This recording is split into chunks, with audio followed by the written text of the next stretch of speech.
പ്രിയമുള്ള സുഹൃത്തുക്കളെ, എക്സാലോജിക്കിന് പുറമെ മുഖ്യമന്ത്രി പിണറായി വിജയന്റെ മകൾക്ക് വിദേശത്തും കമ്പനി ഉള്ളതായി ആരോപണം ഉയർന്നു. സ്കൈ 11 കോർപ്പറേറ്റഡ് എന്ന പേരിലാണ് കാനഡയിൽ ടൊറന്റോയിൽ 2023 മാർച്ചിൽ കമ്പനി ആരംഭിച്ചത് എന്നാണ് ആരോപണം. കൺസൾട്ടൻസി സേവനവും പരിശീലനവും നൽകുന്ന കമ്പനിയാണെന്നാണ് ഔദ്യോഗിക വെബ്സൈറ്റിൽ പറയുന്നത്. ഇന്ത്യ ഉൾപ്പെടെയുള്ള രാജ്യങ്ങളിലെ പ്രൊഫഷണലുകൾക്കും സ്ഥാപനങ്ങൾക്കും സർവീസ് നൽകുന്നുണ്ടത്രേ.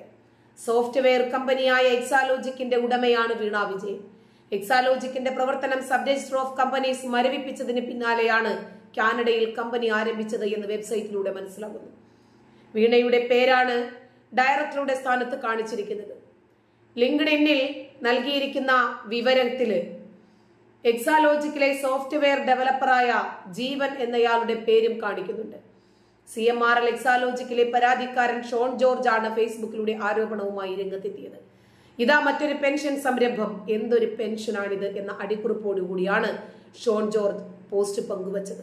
നമുക്കറിയാം വളരെ കൃത്യമായി, ഇപ്പോ വായ്പയാണ് കമ്പനിയുടെ മൂലധനം എന്ന തെളിവുമായി മാത്യു കുഴൽനാടൻ രംഗത്തുണ്ട്. സഭയിലെ കുഴൽനാടന്റെ മൈക്ക് ഓഫ് ചെയ്യാൻ മാത്രമേ ഷംസീറിന് സാധിച്ചിട്ടുള്ളൂ.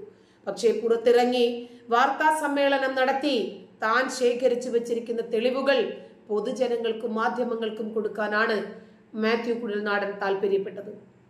ഇപ്പോൾ പൊതുജനത്തിന്റെ നികുതി പണം ഉപയോഗിച്ച് കർണാടകയിലാണെങ്കിലും കേരളത്തിലാണെങ്കിലും കേസുകൾ നടത്തുന്നതിന് എന്ത് കാര്യമുണ്ട്? എന്തായിരുന്നാലും ഈ വിഷയത്തിൽ നമ്മുടെ കമാൽ പാഷ പ്രതികരിക്കുന്നുണ്ട്, കേൾക്കാം. മുഖ്യമന്ത്രിയുടെ മകളാണെന്ന് കരുതി, അതല്ലെങ്കിൽ മന്ത്രി റിയാസിന്റെ ഭാര്യയാണെന്ന് കരുതി എല്ലാവരെയും എല്ലായ്പ്പോഴും പറ്റിക്കാനും കബളിപ്പിക്കാനും ഒന്നും കഴിയില്ല. എല്ലാ മാധ്യമങ്ങളുടെയും നാവടപ്പിക്കാനും കഴിയില്ല. ഒരുപക്ഷെ അധികാരം ഉപയോഗിച്ച്, പണവും സ്വാധീനവും ഉപയോഗിച്ച് ചില മുഖ്യധാരാ മാധ്യമങ്ങളെ വിലക്കെടുക്കാൻ കഴിഞ്ഞേക്കാം. എന്നാൽ രാജ്യത്തെ സ്നേഹിക്കുന്ന ഇത്തരം അഴിമതിക്കാർക്കെതിരെ പ്രതികരിക്കുന്നതിന് വേണ്ടി ജീവിതം മാറ്റിവെച്ചിരിക്കുന്ന കുഴൽനാടനെ പോലെ, മറുനാടനെ പോലെ, സ്വപ്ന സുരേഷിനെ പോലെ, ഷോൺ ജോർജിനെ പോലെയുള്ള ആളുകളുടെ നാവടപ്പിക്കാൻ സ്വപ്നയുടെ പണത്തിന് കഴിയില്ല, പദവിക്കും കഴിയില്ല, പോപ്പുലാരിറ്റിക്കും കഴിയില്ല. കമാൽ പാഷയുടെ വാക്കുകൾ. കേരളത്തില് പണമില്ലാതെ പറയും, പക്ഷെ പണത്തിന്റെ ചെലവുണ്ടാവുന്ന മാർഗം നമ്മൾ കണ്ടപ്പോൾ അതെ, ഓരോരുത്തരുടെ വായിലേക്ക് പോവുകയാണ് ഈ പണം. അത് നമ്മൾ കണ്ടുകൊണ്ടിരിക്കുകയാണ്. ഇത് നമ്മുടെ പബ്ലിക്കിന്റെ പണമാണ്. ഇനി അതിന് റിട്ട് കൊടുക്കാത്ത അതിന് വാദം പറഞ്ഞ് ഇത് മുടക്കാൻ, അതായത് ഈ അന്വേഷണം ഇടയ്ക്ക് അതൊന്ന് വാങ്ങിച്ച് ഒരു ഇടക്കാല വിധിയിലൂടെ അത് വാങ്ങിയെടുക്കാൻ വേണ്ടി കേരള ഹൈക്കോടതിയെ സമീപിച്ചപ്പോൾ അതിന് 25 ലക്ഷം രൂപ ഡെയിലി ചാർജ് ചെയ്യുന്ന, ഒരു സിറ്റിങ്ങിന് ചാർജ് ചെയ്യുന്ന ഒരു അഭിഭാഷകനെയാണ്, സീനിയർ അഭിഭാഷകനെ സെക്കൻഡ് സീനിയർ കൊണ്ടുവന്നാണ് ആർഗ്ഗിച്ചത്. അപ്പൊ 2 തവണയായി. അപ്പൊ 25 50 ലക്ഷം പോയി. ആരാണ് പോയി? ഇത് ശ്രീ പിണറായി വിജയൻ നിന്ന് പോകത്തില്ല, CPM എന്ന് പറയുന്ന പൊളിറ്റിക്കൽ പാർട്ടിയുടെ ഒന്നും പോകത്തില്ല. ഇത് പോകുന്നത് ഇവിടുത്തെ പാവപ്പെട്ടവരും സാധാരണക്കാരും ഉൾപ്പെടുന്ന ജനങ്ങളുടെ നികുതി പണത്തിൽ നിന്നെടുത്താണ് ഈ പണം കൊടുക്കുന്നത്. ഈ പണം കൊടുത്തിട്ട് ഈ ഇത് പൊതുമേഖലാ സ്ഥാപനത്തിൽ കിട്ടാനുള്ള അഴിമതി ചെയ്ത്, കള്ളക്കച്ചവടം ചെയ്ത് അവരിഷ്ടം പോലെ സമ്പാദിച്ചതു മാത്രമല്ല, ഒരു വിമർശനവും ആരോപണവും വന്നപ്പോൾ അതിന്റെ സത്യാവസ്ഥ പുറത്തു കൊണ്ടുവരാനും പബ്ലിക്കിന്റെ പണം തന്നെ, പെൻഷൻ കൊടുക്കാൻ പണമില്ല, KSRTCക്ക് ശമ്പളം കൊടുക്കാൻ പണമില്ല. പക്ഷേ ഇവര് നടത്തുന്ന എല്ലാ തരത്തിലുള്ള തുന്യാസങ്ങൾക്കും ദാ പബ്ലിക്കിന്റെ ഖജനാവിൽ നിന്നും പണം എടുത്ത് ഒഴുക്കുക. 18 കോടി രൂപ CMRL കിട്ടാനുള്ളതാണ്. ഈ അന്വേഷണം നിലച്ചു കഴിഞ്ഞാൽ പ്രശ്നമില്ലല്ലോ. ഈ അന്വേഷണം തടസ്സപ്പെടുത്തുക എന്നുള്ളതാണ് ഇതിന്റെ ഉദ്ദേശം. എല്ലാവർക്കും അറിയാം. ഈ അന്വേഷണം ശ്രീമതി വീണ തൈക്കണ്ടിയിലേക്ക്, മുഖ്യമന്ത്രിയിലേക്ക് നീളാതിരിക്കാനുള്ള ഒരു വലിയ തത്രപ്പാടായിരുന്നു ഇവിടെ കാണിച്ചത് ഈ ഹൈക്കോടതിയെ സമീപിച്ചത്. അതിനും ഇനി വീണ്ടും വെച്ചിട്ടുണ്ട്, അത് കേസ് തീർന്നിട്ടില്ല. ഈ അഭിഭാഷകൻ ഇനി ഹാജരാകുമ്പോഴും ഈ 25 ലക്ഷം രൂപ പുതിയ കൊടുക്കണം. അത് കൊടുത്തോട്ടെ. കാരണം ഇവിടെ ഇത് ഇവരെയൊക്കെ ഭരിക്കാനായിട്ട് തെരഞ്ഞെടുത്ത് വലിയ ഭൂരിപക്ഷം കൊടുത്ത് ജനങ്ങൾ കൂടെ ഉള്ളവരല്ലേ, ഉമ്മരൊക്കെ അനുഭവിക്കട്ടെ, കൊടുക്കട്ടെ പണം. എന്റതും ശാലം സാരേ. ഇത് നമ്മളൊന്ന് മനസ്സിലാക്കണം. ഈ അന്വേഷണം ഇത് കഴിഞ്ഞ് ഇനി എങ്ങോട്ടെത്തും?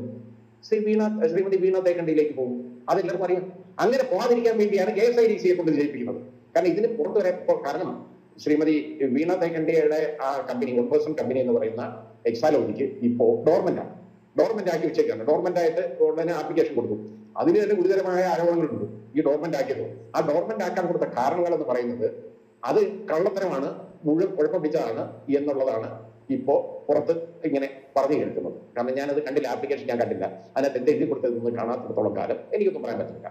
പക്ഷേ അതിന്റെ റീസൺ എന്ന് പറയുന്നത് ബുദ്ധിമുട്ടുണ്ടാക്കുന്ന കാര്യങ്ങളാണ്, വീണ്ടും കുഴപ്പത്തിലേക്ക് പോയിക്കൊണ്ടിരിക്കുകയാണ് എന്നാണ് പറഞ്ഞു കേൾക്കുന്നത്. അതിനെക്കുറിച്ച് മനസ്സിലാക്കുന്ന അങ്ങനെയാണ്, മാധ്യമങ്ങളിൽ ഒക്കെ നമുക്ക് മനസ്സിലാക്കാവുന്ന അങ്ങനെയാണ്. അപ്പൊ ഇത് ആ CPM-ൽ തന്നെ ഉള്ള ഒരുപാട് ആളുകൾക്ക് ഇതിനോട് വളരെ അമർഷമുണ്ടെന്ന് പറഞ്ഞാൽ എനിക്ക് ഒരുപാട് ഇലക്ട്രോകൾ വരാറുണ്ട്. അതുകൊണ്ടാണ് ഞാൻ പറഞ്ഞത്. അതിനകത്ത് ഉള്ളടക്കമൊന്നും ഞാൻ പറയുന്നില്ല, അത് ശരിയല്ലാത്തതുകൊണ്ടാണ് ഞാൻ പറയാത്തത്. അത് നമ്മുടെ ബഹുമാന്യനായ മുഖ്യമന്ത്രിയൊക്കെ സമ്മതിക്കുന്നിടത്തോടുള്ള കാര്യങ്ങളാണ് ഈ എഴുതി വരുന്നത്. കാണുമ്പോൾ നമുക്ക് വളരെ സങ്കടം. കാരണം നമ്മുടെ ഒരു മുഖ്യമന്ത്രി എന്ന് പറയുന്ന ആൾ ഇതുപോലുള്ള അലിഗേഷൻസ്, ആരോപണങ്ങൾ പിടിച്ചു വെക്കുന്നുണ്ടോ, എന്നിട്ട് ആരോപണങ്ങൾ വരുമ്പോൾ അത് അന്വേഷിക്കാതിരിക്കാനുള്ള എല്ലാ മാർഗങ്ങളും നോക്കുക, അതാ ചെയ്തുകൊണ്ടിരിക്കുന്നത്.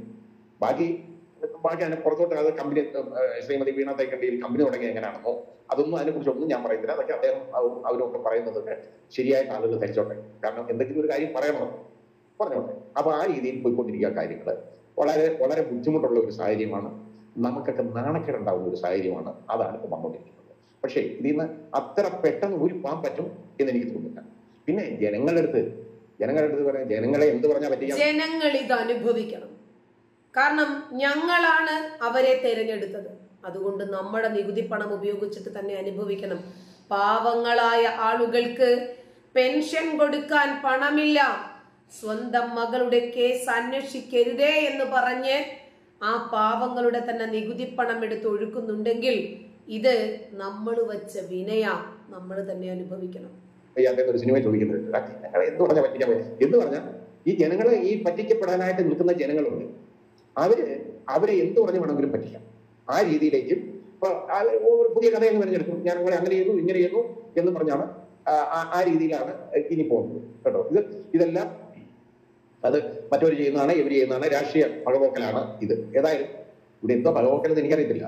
ഇതുവരെ പേരെഴുതി വന്നു, ഈ പേരെഴുതി വന്നേക്കുന്ന ആളുകളെല്ലാം ബുദ്ധിമുട്ടിലാവും എന്ന് തന്നെയാണ് എൻ്റെ പ്രതീക്ഷ. ശരിയായ രീതിയിൽ നടപടിയെടുക്കാൻ അത് ബാക്കി ചെയ്യേണ്ടത് സെൻട്രൽ ഗവൺമെന്റ് ആണ്. ഇതിനകത്ത് ബാക്കി കാര്യങ്ങൾ ചെയ്യേണ്ടത്. കാരണം ഇത്തരത്തോളം ഇത് പലപ്പോഴും കള്ളപ്പണം പിടിപ്പിക്കാനൊക്കെ ഉള്ള മാർഗമായിട്ട് മാറിയിട്ടുണ്ട്. ആ രീതിയിലേക്ക് പോയിക്കൊണ്ടിരിക്കുക കാര്യങ്ങൾ, അതിനെക്കുറിച്ചൊക്കെ അന്വേഷണം നടത്തുന്നതാണ്.